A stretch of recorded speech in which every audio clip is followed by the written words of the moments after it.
My name is Kariuki Gige, and this is Youth at the Crossroads. One of the key biblical figures that we read in the scripture is Joseph, the son of Jacob. This young man was faced with a lot of challenges in life, to an extent on being sold into slavery. Joseph rose from grace to grace, regardless of all the challenges that before him. As a youth mentor, one is left wondering, are there Joseph today? Those who can persevere all the challenges, all the temptations, and rise from grace to grace. In today's show, we discuss the topic, are there Joseph of today? Hi, Guy, how are you?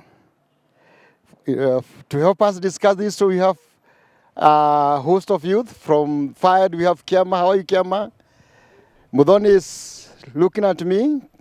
And then Grace Marina Sefa. Fine. Corey, how are you? I'm fine. Thank you so much. And we have our hosts, our guest for the day, Reverend Felix, coming for the first time. How are you, Mchungaji? I'm very fine. Karibu. Thank you. We have been waiting for you. Lojas is a familiar face. Mchungaji, habari yako? Thank you very much. Thank you so much. Wow. Reverend Felix, as we come to this question, whether they are Joseph today, I would like us to help us. Why is Joseph so important in the youth mentorship? Why always Joseph? Okay, thank you for that opportunity. One of the reasons that I can cite is Joseph had a personal knowledge with God. If you read Genesis chapter 41, verse 38, Pharaoh, who was the king, asked his officials, can we find anyone else like this man? So obviously filled with the Spirit of God. And with that, I can say that's an important point why this Joseph is so important to us today as far as mentoring the youth is concerned. Yeah. Can we find someone else like this man? I can say yes. That is the question that Pharaoh asked. Yeah. Can we find somebody else like this? Man. Like this man. I mean, Lojas, can we find somebody else like this man? Eh? But then Joseph had a life. And before Pharaoh said these words, there was that life of Joseph. Maybe in a nutshell, can you tell us and introduce to us this Joseph from childhood to the moment when Pharaoh said, can we find another person like this young man?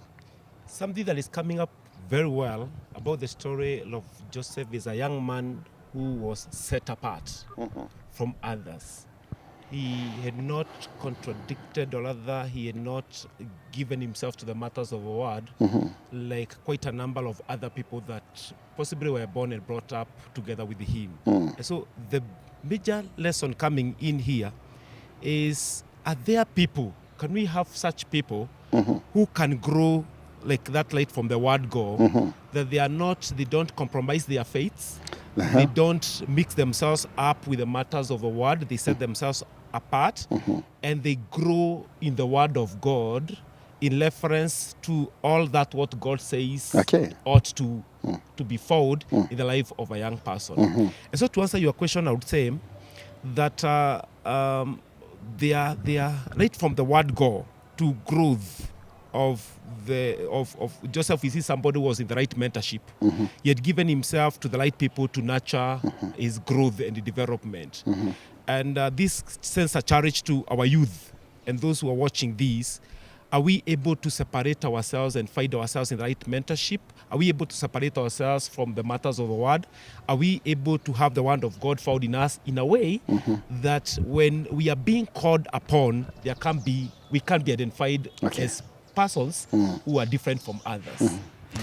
A person who is different from another. Yes. A person who stood out in the midst of others. Yes. Mr. Let me come to you as a youth. Yes. When you hear of Joseph, what comes into your mind?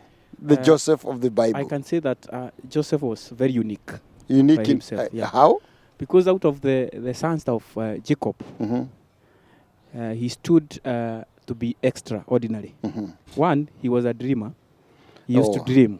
So when you hear of Joseph, you hear of the dreams. Yeah. Okay. And the brothers discouraged him. From dreaming. Yeah. Uh-huh. But he stood and also dreamt more dreams. Uh-huh. And the dreams that he was dreaming of, at last, came to fulfillment. Thank you. So when you hear of Joseph, Yeah. you think of the dreams. Sure. Grace, when you hear of Joseph, what comes into your mind? Discipline. Discipline, how? Yes. Joseph was so disciplined that if he was loved by his father because he followed everything, he followed God's rules and commandments. Joseph was just disciplined. Just a disciplined young man. Yes. Aha, Modoni. Yes. What, when you hear of Joseph, what comes to your mind? When I hear or think about Joseph, I see a conqueror in him. A conqueror. Yes. Mhm.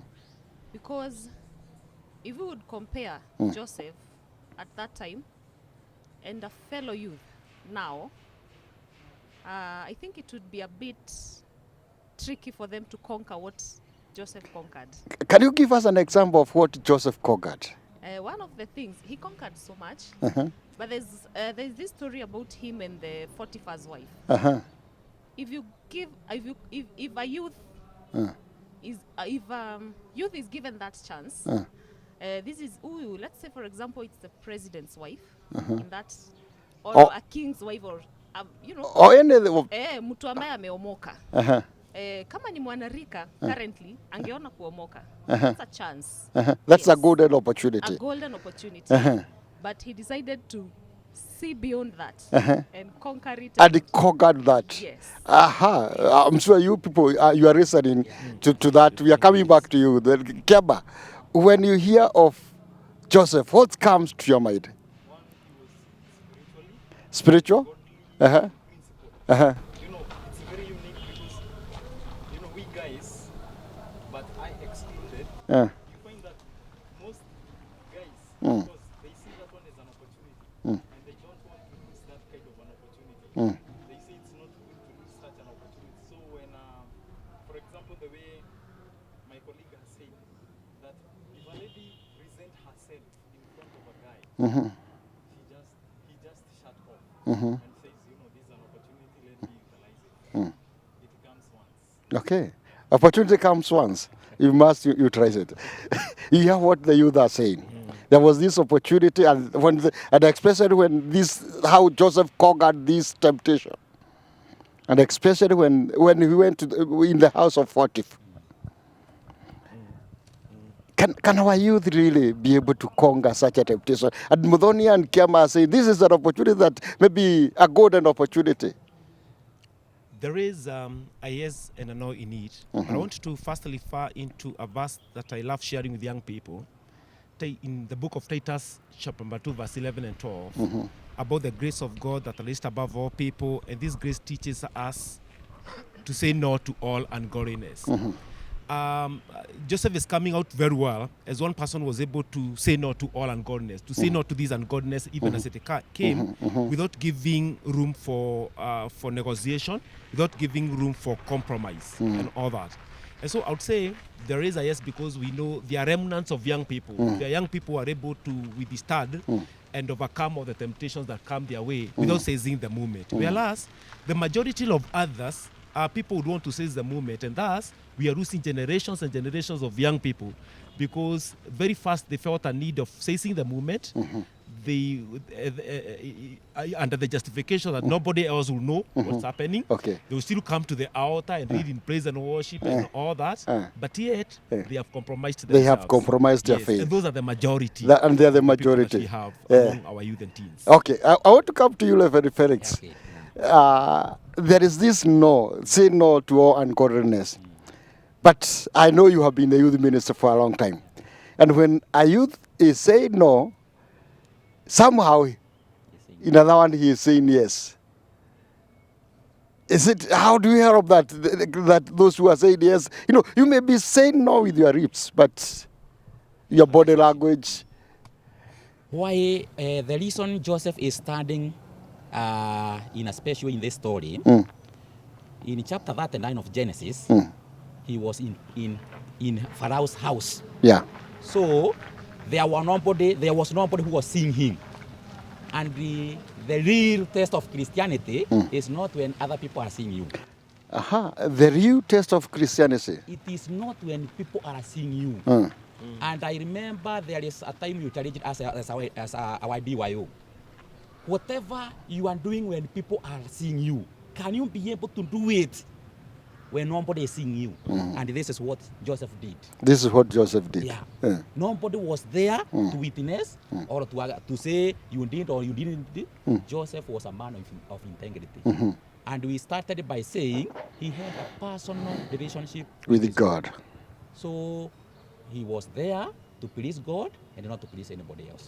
And if our youth can just realize that, that my life is not to please other people, but it is to please God, you will be able to stand and say no. You will be able to stay from the heart.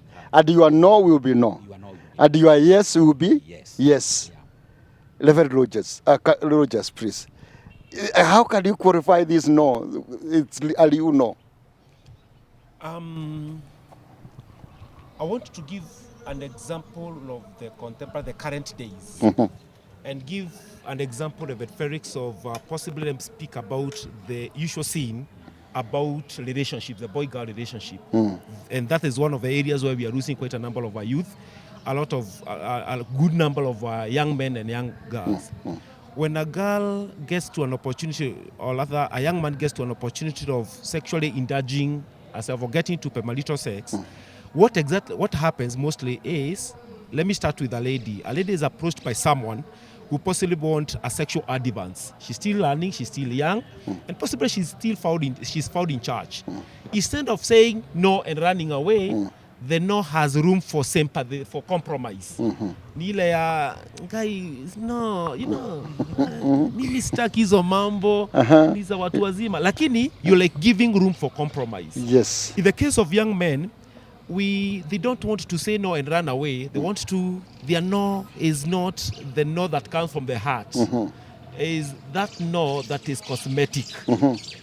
And the charge here is, are we able to raise generations of young people, remnants among our youth and teens, people who are able to rise against all the temptations without minding how they will be judged, without minding the consequences of that, without caring about it. And as Reverend Felix is saying, with the intention of pleasing God, Our Maker, not submitting to the offer that they are being given. And so this is quite an eye-opener, and this is quite a charge and a challenge to our youth, that we are able to say no and run away from sin.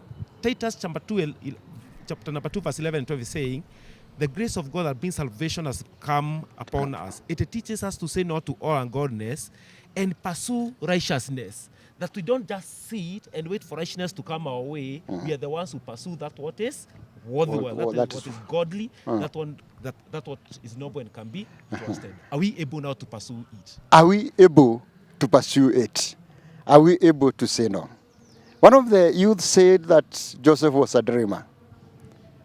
We want to go for a break, and as we come back, we'll unpack this issue of dream and see whether we have youth who are dreaming dreams. We are coming back after the break. Thank you.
God is good. All the time, the Lord is good. In Genesis 39 and verses 9b, what we read of Joseph is that he answered the 41st wife and told her, how can do such a wicked thing to God and not praise the God my maker? That tells us that Joseph was after honoring God. Joseph was after purity. The question comes, yes, Joseph was after purity. What about the youth of today? What are youth of today after? Kiama, what are youth of today after? Joseph was after purity. What about the youth of today? Most of us as youths, of course, there are this formality that has come, that whereby you have to test before you get into, maybe for example, marriage. Or like for example, you have to get whatever that comes along the way and then just to go by it. You don't want to lose that person. You don't want to lose this person. Yeah, and that opportunity. So you can do anything. Anything. So that one day you may have that personality and that superiority. Said, I went through this person. I remember Yeah. Joseph, 45, was married. Yeah. And now you don't also want to lose this married woman because you are getting something. Labda nakupatia pocket money. Aha, Modoni. Yes. What are you of today after? I think they are after money, prosperity, and some are after purity as well. Some. Yes. But you said they're after money and Prosperity. Big okay. names. They are not after rough, that Making is. it in life through the shortcuts. You don't want to tarmac. Okay. You don't want to. You want to do things the easy way. Yes. They want to be the celeb of the day. Yes. Okay. Yeah. Grace, Yes. what are the youth, the girls of today after? Kuchanuka, aonekane amechanuka. You know, Kuchanuka kivipi sasa? you're not like the dumb girls wa ushago. Wewe sio msamba. Unataka kuchange class pia. So changing of class. So you change hairstyle every now and then. every now and then. Hivyo vile Muthoni amesema using shortcuts. You don't want to use the right path. Uko na ile phone ya nguvu. Exactly. Sio ile iPad. Huawei, iPad. You want those. Na sasa utaitoa classic- wapi na una ndoo? Exactly, ndo tunasema most of them as Joseph didn't agree with Potiphar's wife kuna sponsor na sponsored. Sisi tunapata masponsor, kina Kiama wanapata masponsored, sugar mama, so they are there, so they are up to class. Hata vyetu Wananunuliwa utapata. nyumba, si ndio? Okay. Cory, what are you of today after? They are after getting rich. easily Getting rich and very fast. very fast. You want ukimaliza uni you are driving. Ukiwa university unakaa nyumba apartment flats. So where will you get them? So ukipata sponsor si unatembea na yeye and then anakuweka vizuri. And so many of them, there are some who are after purity, yes, but majority they want a better lifestyle. And the economy that we are in and the lifestyle that our parents are living in cannot make you live that better life that you want. So Okay. you'll move out and get someone mwenye atakuweka vizuri. And so Joseph are there, but they are very few. I hear you, and I hear all of you. Yeah. You are after richness, you are after driving the Yeah. biggest car, Yes. changing, hiyo mambo yote, you are after all those things. But the question is, Rogers and Felix, did Joseph become rich even after looking for purity and signing all those other things? You know, because I think to Joseph, the Potiphar's wife was like a spousee. Sidio? Did he ever become rich? Yeah, thank you for the opportunity. One of the things that we do wrong is limiting God. We limit God. We limit God. Now, what Joseph did to every situation, he trusted God in every situation. And at the end of the day, he was a very successful person. He was the second in command. Yeah, second in command. Because he trusted and he waited Upon God. upon God. And surely the time of God has to come. So even after all the charges, even being put into jail for not compromising, a time came when he became second in command. Sure. Rogers. Yes. Even in jail, he dreamt. Sure.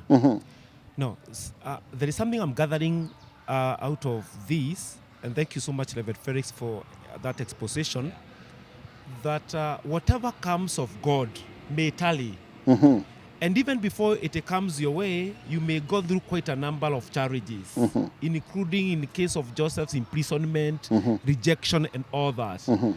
But because this is preparation to what is divine, then it stays forever. But whatever comes out of shortcuts and out of people, out of compromising faith and all that is limited to time. Now, I'm trying to look at the case where possibly Joseph compromised. What he could have got was limited to time. He could have got some favors that were limited to time. And possibly, who knows, in the course of while he could have been exposed and eventually even find himself in worse situations. I wish the youth of the day would get to know, you better go through all the hardships of rock.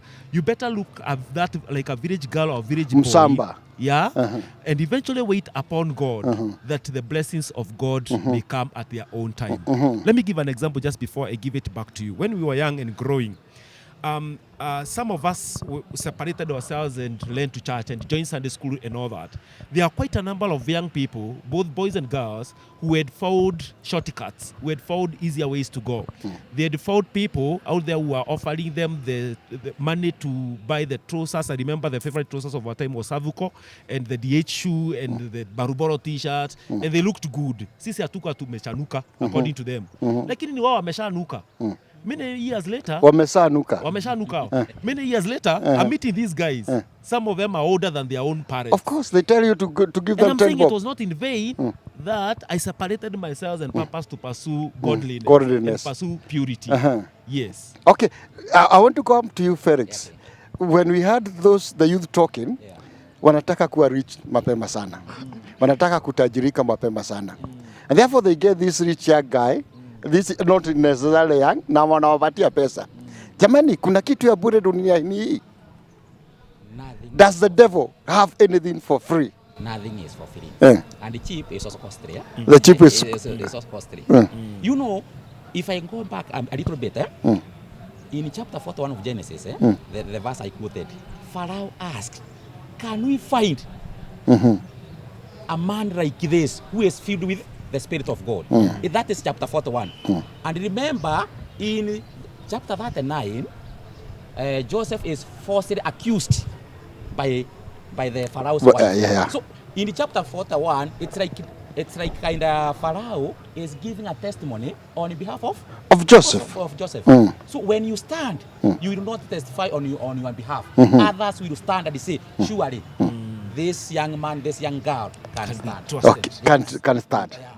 I want to underline that there is nothing that comes for free.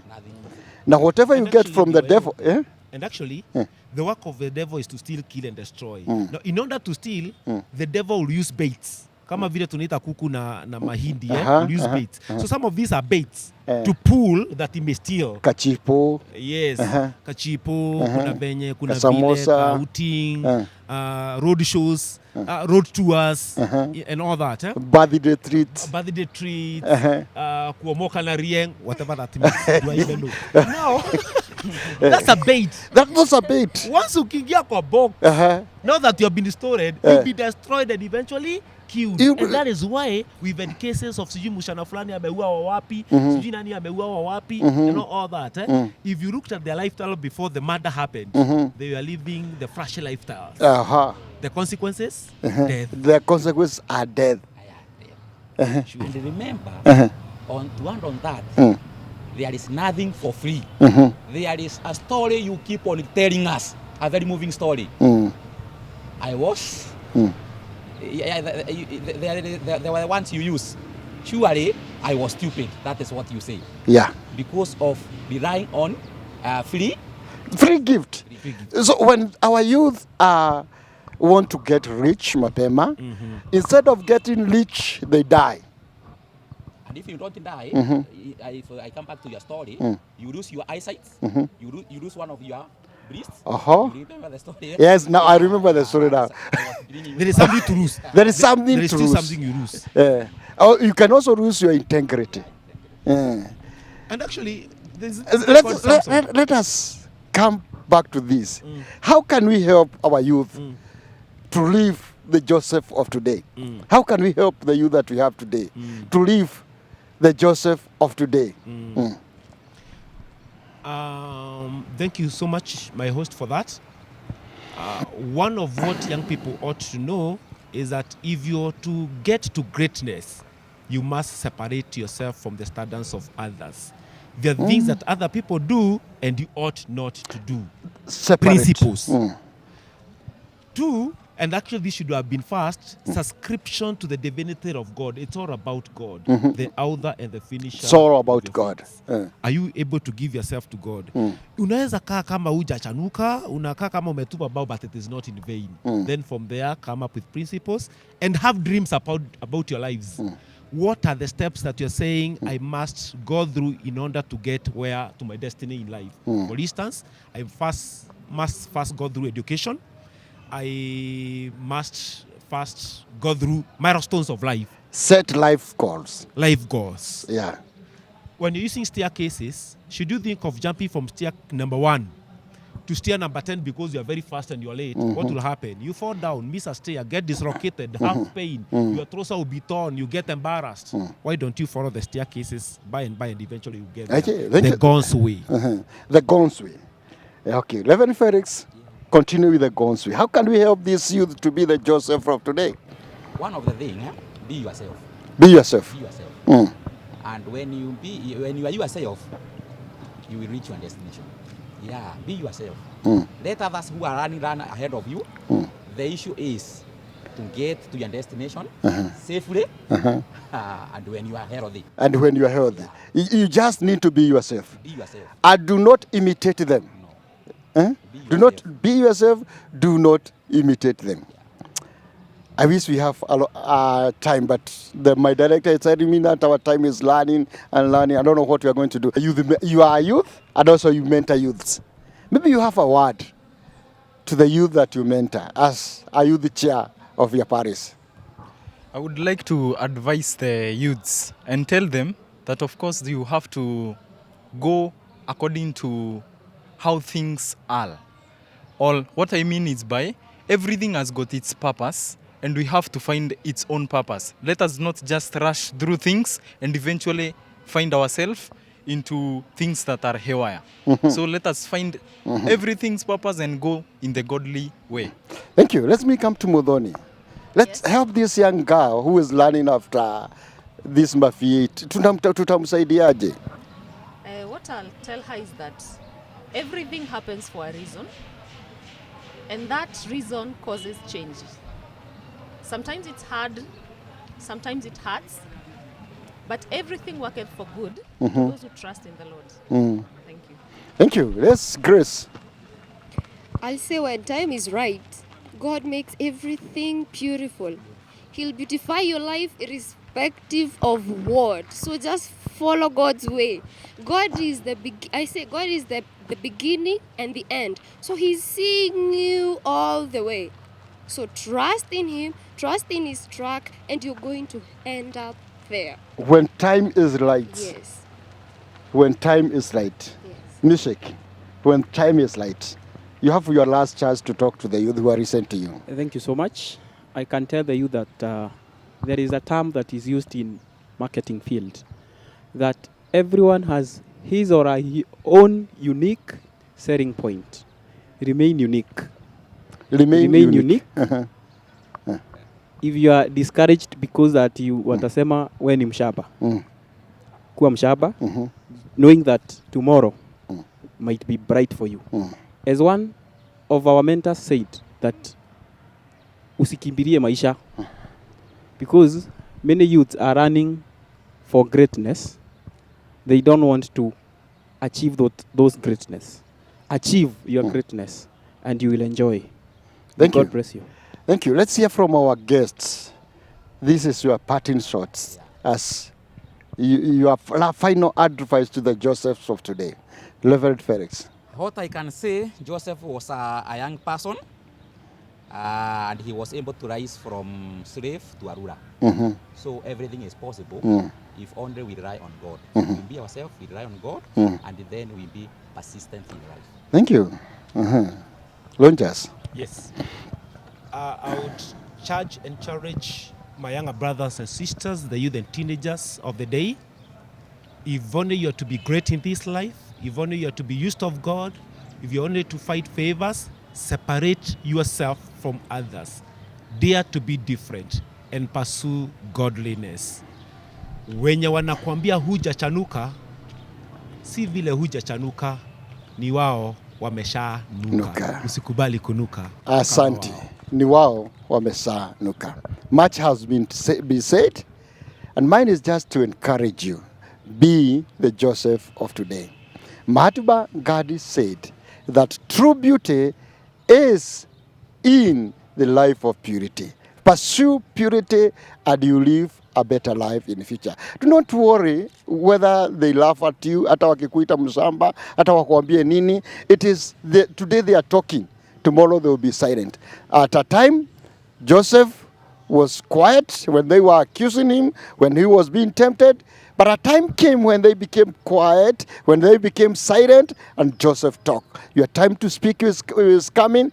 Just wait upon the Lord. Let me borrow from Lonjas when he quoted Timothy chapter 2 and verses, Titus chapter 2 verses 11 and 12.